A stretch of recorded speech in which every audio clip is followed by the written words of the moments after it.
নমস্কার বন্ধুরা, সকলে কেমন আছেন? আশা করি সবাই ভালো আছেন। আজকে বনশ্রী রান্নাবাটি থেকে নিয়ে চলে এসেছি একটা সাধারণ রান্না, যেটা হচ্ছে কচুকে আমি লাল লাল নুন হলুদে ভেজে রেখেছি।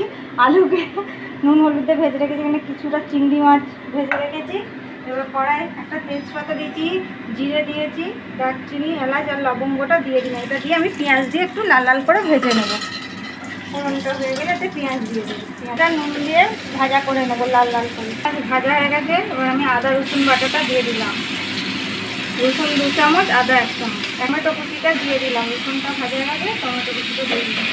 ভাজা হয়ে গেছে, এবার আমি লঙ্কা গুঁড়ো, লবণ, জিরে, মিষ্টি, ধনে গুঁড়ো, হলুদ আর কাশ্মীরি লঙ্কা সব কিছু একসাথে দিয়ে দিলাম। জল দিয়ে দেবো, গুঁড়ো মশলা তো ধরে যেতে পারে, সেই জন্য আঁচটা কমিয়ে মশলাটাকে আমি কষিয়ে নেবো। তেলটা ছেড়ে এসছে, এবার আমি ভেজে রাখার কচুগুলো দিয়ে দিলাম।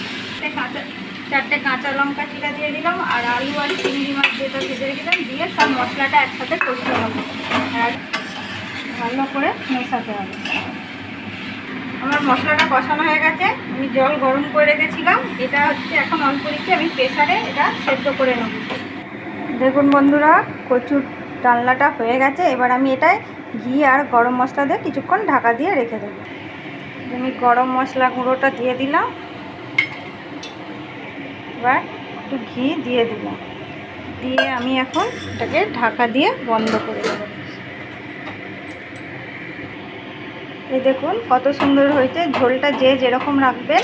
আমার কচুর ডালনা রেডি। যদি ভালো লেগে থাকে অবশ্যই লাইক করবেন, কমেন্ট করবেন এবং চ্যানেলটাকে সাবস্ক্রাইব করবেন। Thank you.